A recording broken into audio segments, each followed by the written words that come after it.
Amanda the Adventurer is over. That's it. The final installment has been released and the series has officially ended. So, over the last 3 years, what did we get right? What did we get wrong? And what mysteries are still left to solve?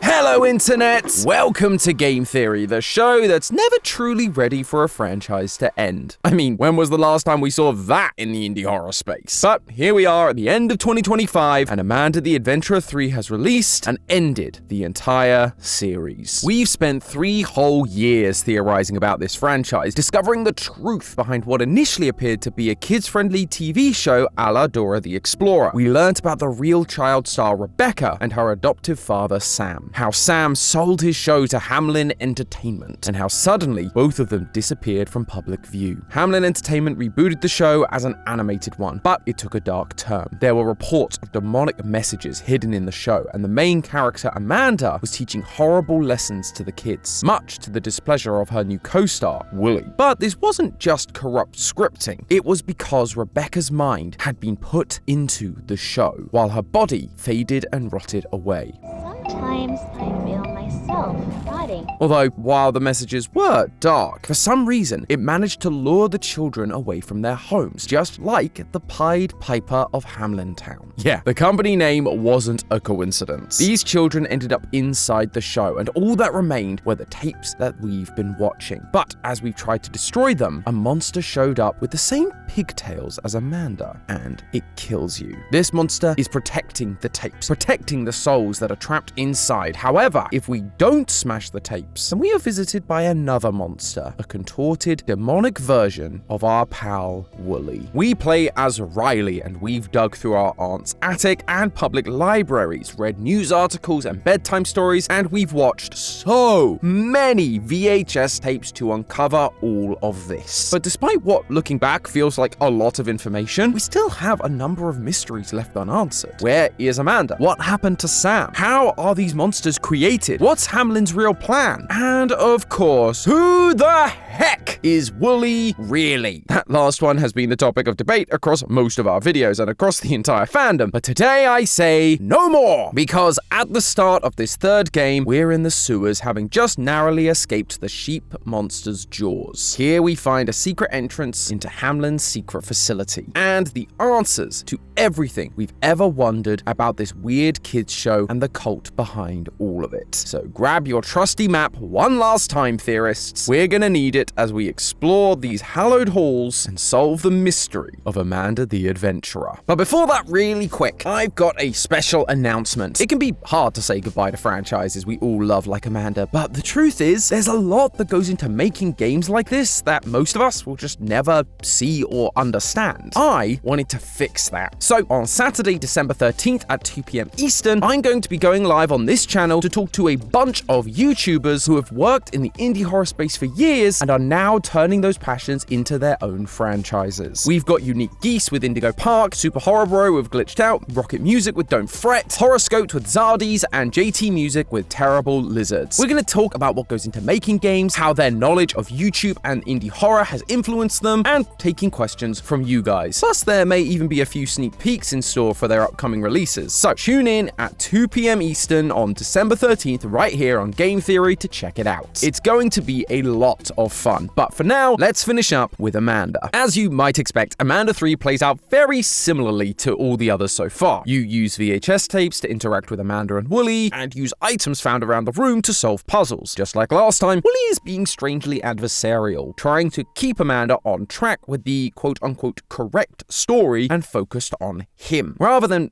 actually helping her to remember her past. But by doing just that, we unlock more areas, including the chamber from the demo containing stasis chambers and a delightfully culty church altar complete with pentagram. After doing enough of Amanda's tasks, the door inside the church opens up, revealing one last stasis chamber, the one with Amanda inside. Finally, we let her out, only for the Wooly monster to arrive, leading to Amanda's monster fighting it off. See guys, I knew there'd be a kaiju battle. They fly off the edge of the platform into the abyss, and Amanda says, "Now I'll never be whole." This is obviously the bad ending of the game. It's not particularly satisfying, plus we didn't unlock any secrets to get it. That being said, even with just a normal playthrough, a number of mysteries can finally be answered. Firstly, the kids being lured away by Amanda to Hamlin are absolutely being plugged into the show as background characters like we predicted several theories ago. There's a moment where Wooly's monster is coming to attack us, but before reaching us, he ends up in the same room as the stasis pods that we saw in the demo. It seemed pretty clear that these were the kids that were being stored so that their minds could be uploaded into the show. You can even see their decomposing body parts floating inside of them. But while watching the tapes, it becomes abundantly clear. Amanda's new opossum friend Chicken Scratch, or as we know him, the little boy Jordan who went missing in the first game, at one point approaches the screen and his eyes glaze over. At the same time, so do all the eyes of the background objects. As we turn around, we see Wooly's monster is destroying the room, leaving the whole show to feel more lifeless and empty, allowing things to stay on track just as Wooly wanted. Another thing that's been clarified is us, the player. We've been playing as Riley, whose aunt gave us her house, told us to go into the attic and play a tape of an old TV show, but she warned us if we do, we can't go back. Naturally, we did watch it, and that's what started us on this whole adventure. But why did we do it? And why did we stick with it despite the very obvious threats? It's a classic indie horror question, and normally the answer is, so the game can happen. But in this case, I think we've actually been given a deeper reason. Once you resolve the beach tape, Amanda retells the story of when she went to the beach with her adoptive father, Sam. This idea repeats across all of the tapes, with her and Sam going and doing various things. However, there's one noticeable difference about the beach tape. Sam isn't the only person she mentions. She also mentions another little girl, her best friend that she used to play with. This is the first and only time this other girl comes up, which stood out as odd to me. Why introduce another character to this story? Why couldn't it just have been her and Sam playing at the beach? Unless this character is supposed to mean something. I believe the reason it matters is because that little girl is us, Riley. In this game, we see that Rebecca disappeared in 2003. Now it's 2023, according to the radio playing the 2023 President's Day broadcast. 20 years have passed, and we can see that when Amanda gets out of the pod, she definitely looks and sounds older. If she's been missing for 20 years, then this other little girl would wonder what happened to her friend. It would also explain why Aunt Kate was so involved to begin with. She was connected to the library where the show originally started. She would know Sam and therefore Rebecca. This could even be how Rebecca and Riley met. So when Sam and Rebecca went missing, Aunt Kate wanted to know why, and therefore, after she mysteriously disappeared, so did Riley. That's why we know what Amanda is thinking. We follow her lead, her stories, her memories, because we remember her from back then, and it's why we're determined to find her. But as I've stated, that's what we get from just a normal playthrough. We still have to get the good ending, and to do that, we need to find the colorful secret tapes that Amanda is well known for at this point, and oh boy, do these things flip everything on its head, especially the first secret tape you can get, the red tape. In it, we are watching security footage of the Hamlin facility being reviewed due to a security breach. No, not you. Sam Colton has escaped from his room and makes his way into Rebecca's room, the room that we have seen her in previously with all of the wires connected to her. However, as he does this, there are aggressive tremors, and Sam crawls out of the room, followed by Amanda's monster. We've known for a long time that Hamlin is dealing with the demonic in some way, with the mentioning of demonic names from Rebecca.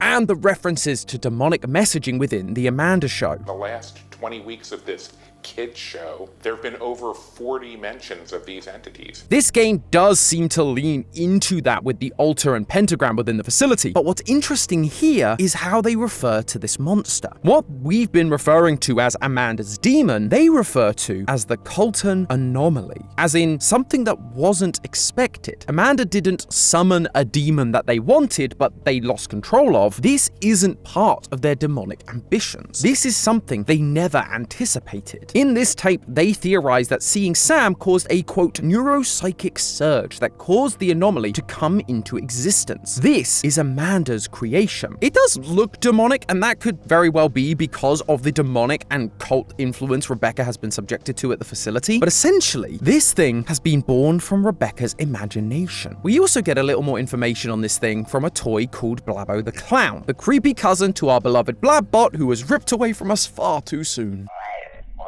you. Oh no! Give me a No! We were going to have such a beautiful life together. Please do not forget.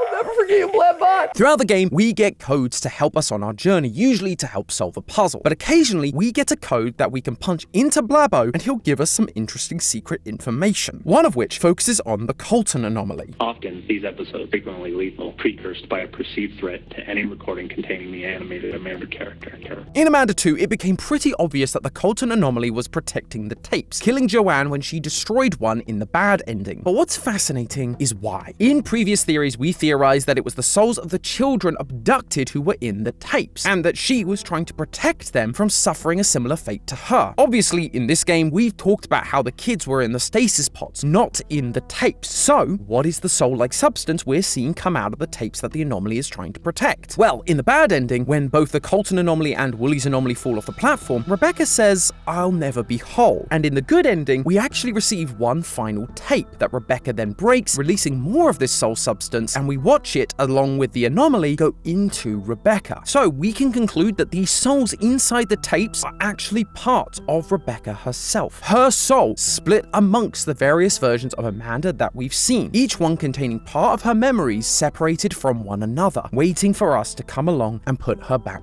together. So why is the anomaly trying to stop the tapes being destroyed then? If Rebecca needs to be whole again, isn't destroying the tapes exactly what she wants? I was wondering about this for a bit, and I believe the answer simply comes down to timing. At the end of the day, this anomaly is trying to protect Rebecca. The Blabo message goes on to say that they believe destroying the tapes weakens the connections it has to Amanda. And in another tape, we see a Hamlin representative asking the public to give them the tapes so that they can destroy them. They want to remove the monster so Rebecca can once again be kept under control, and they can continue with their plan. The anomaly, which was conjured by Rebecca's mind as a way to protect her, doesn't want Hamlin to do that, and so attacks anyone that attempts to do so. However, by the end of the game, Hamlin is gone. They've left this facility, and we are here to take Rebecca to safety. Once Rebecca is whole, Hamlin isn't there to control her. She's safe, and so the anomaly allows Rebecca to destroy the final tape and become whole again. That isn't the end of what these tapes offer us, though, as there's one more detail from the red tape that finally helps us settle the biggest question we've had about this franchise once and for all. Who is Woolie? From Woolie's trying to keep Amanda calm, to Woolie's grave in the woods being filled with familiar human clothes, to him being coerced into giving press conferences on Twitter, it felt like the game was pushing us towards Woolie actually being Sam Colton, Rebecca's father. Now, in the show, thanks to Hamlin. Even in this game, when Amanda is remembering her true past involving a taller man, her father Sam, Woolie keeps insisting that it's actually him she remembers, almost like a father trying to reach out to his daughter, telling her he's right in front of her. But then we have the red tape,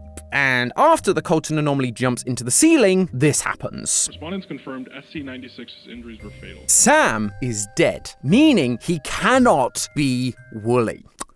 Well, you win some, you lose some. I guess now I get to join Matt in the Hall of Incorrect Theories alongside Phone Guy's Purple Guy. So, if Sam is out of the picture, then who the heck is our annoying fluffy boy? Who is this character that's eluded us since the beginning? The answer is lying in plain sight in this new game. Using another secret code, we get an update on the Colton anomaly from Blabo, but this one mentions a name. Mountain stewardship continues to have an overall prominent effect. Mootman. Where have I heard that name before? Oh yeah, it was on the monitor in the control room. Marcus Mootman is named to be part of the replication process for bioexperiment 0823. The screen refers to the experiment as Shepherd, which another secret Blabo soundbite tells us is the name of the Woolie anomaly, a created version of the Colton anomaly, but this time under their control. Report on Project Shepherd. We are pleased to report that our attempts to recreate a stable, trainable facsimile of the Colton anomaly may be turning a meaningful corner. Woolie, much like Amanda, is tied to this anomaly, and when he crashes out at the end of the game, that summons Shepherd to come and stop us from messing everything up. But finally, we get to meet Marcus in the last secret tape. It's fine, he's just some dude, but he does show willingness to follow orders whatever the cost, which is exactly what they need from a person who is responsible for controlling Amanda. Marcus is Woolie. Now, credit where credit is due. Fellow creators creator Mozilla actually figured this out months ago thanks to the first game's end credits. In it, there's a hexadecimal code when you look at Wooly's birthday singers. If you translate that and then use a Caesar cipher, you get the name Marcus. Not that we'd have been able to do much with it because Marcus wasn't mentioned at all in Amanda 2, but I digress. Mozilla, great job. And with that, a lot of big mysteries from this franchise are completely wrapped up. A true first here on the channel, but we're not done quite yet, because there's one anomaly-sized mystery that's yet to be resolved. The why. What was the purpose of all of this? We discovered that Hamlin Entertainment is absolutely a cult, so why did they need to lure all the children? What was their ultimate goal? Well, in the hallways before you enter the altar room, you can see there are 3 different paintings. Each of these paintings are real, historic paintings, and they each tell a story. The first one is called On the Horizon, the Angel of Certitude, and in the somber heaven, a questioning regard. Yeah, it's a bit of a long title, but the original one's in French, and I am not trying to pronounce that. Not after the Pokemon episode, anyway. This is a painting from 1882, and the symbolism behind it was about existential uncertainty and the search for meaning in the universe. The moon with the eye represents the universe, showing it's not just us gazing out with questions, the universe has its own questions for us. At the time this painting was made, scientific advances began challenging faith. This painting reflects that tension between scientific observation and spiritual assurance, and how people were beginning to waver in their faith. Makes sense for a cult, right? They are often outsiders to the rest of the world because they quote-unquote know the truth, while the rest of the world falls for the quote-unquote lies of science and other faiths. The second painting, the one with the weird chicken skeleton that bears some resemblance to the anomalies, is The Temptation of Saint Anthony. This painting is one of a series, and it shows Saint Anthony, an Egyptian monk who spent years in the desert confronting many demonic spirits. It's a story of resisting the earthly temptations and desires offered by demons, which is weird when we know that Hamlin is in the demon business. So why hang up a painting that is a cautionary tale against them? Well, similar to the previous painting, because the demons and temptations they're referring to aren't the demons they're worshipping, but the false deities the rest of the world is worshipping. And that seems to be the case when you look at the third painting. This one is called The Cult of the Demon. It highlights people who partake in idolatrous worship, engaging in rituals. Typically, this was to deter people from that way of life. But for Hamlin, it's literally telling us what they believe. Unwavering faith and avoiding the lies and temptations of the world. But what does this have to do with capturing children? Thankfully, there's an audio message on repeat that fills in the gaps. Who among us has not been told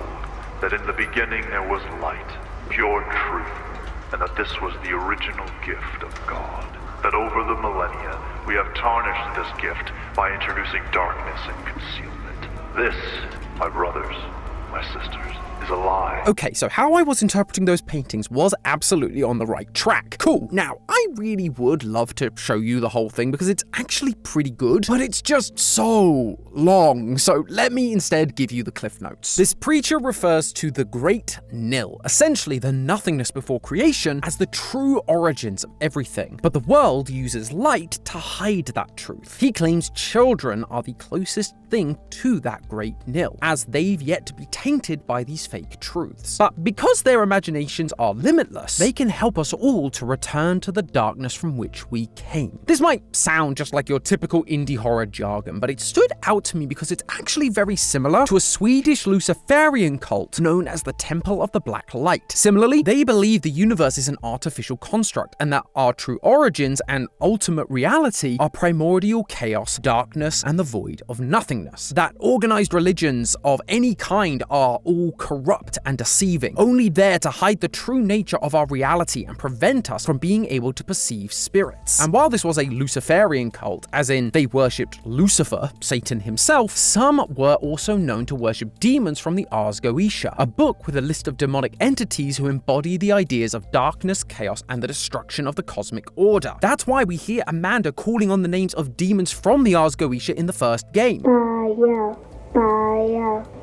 man, pie man, Bye, lamb. She is being guided to the spiritual reality Hamlin is after, and using her pure imagination as a child to perceive these spirits and maybe bring them into reality. Even their company name ties back to all of this. You see, before the time of the Pied Piper, the prevailing religion in the real city of Hamlin was Germanic paganism. But due to Christianity taking over the region around that time, most of the pagan rituals and practices were made illegal. One theory is that the Pied Piper was a Germanic pagan, and when he stole the children, he took them to a hillside to take part in a pagan celebration, the summer solstice, bringing the children back to their original religion. With the power of Rebecca's imagination, Hamlin can now lure more children, show them the way, plug them into the show, and eventually combine their powers to bring everyone back to the truth, the nothingness that started it all. How exactly that works is a little unclear, but while I was trying to figure it out, I realized that ambiguity is for a reason. This game could have gone into explicit detail about these plans and how the TV could bring us back to nothingness, but by leaving it blank, by not explaining every mystery, it forces us to think more deeply about the entire franchise. And while I was doing that, I was reminded of conversations I'd had with my brother about his kids and the shows they watch. He keeps telling me about the amount of shows like Cocomelon, content with no substance designed to steal kids' attention, their focus, their imagination. There are plenty of studies around how iPads and highly stimulated shows can affect kids' ability to play and use their imaginations. Kids are being metaphorically pulled into these shows, unable to look away, throwing tantrums when it's turned off. Their imaginations are being absorbed by these shows, these businesses, slop that returns their minds to nothingness, rather than teaching them messages of knowledge and morality. Hamlin being an evil cult is obviously an over-exaggeration, but the point still remains. The truth and light that they fight against is what we should be encouraging in our kids. As we see right at the end of the game's credits, Rebecca was always encouraged by her father Sam in her imagination and shown good moral character. Because of that, Rebecca's pure imagination became so powerful, Hamlin's plan backfired. While she was able to essentially summon or create some kind of demon-like entity, it's there to protect her and kids like her, not to help Hamlin bring around their return to nothingness. And now it's up to us to do the same. But hey, that's just a theory. A game theory! Thanks for watching. World premiere on Game Theory. Poppy's Chapter 5 teaser is here, and the mysteries it holds for the upcoming chapter can all be solved thanks to one thing. Fortnite?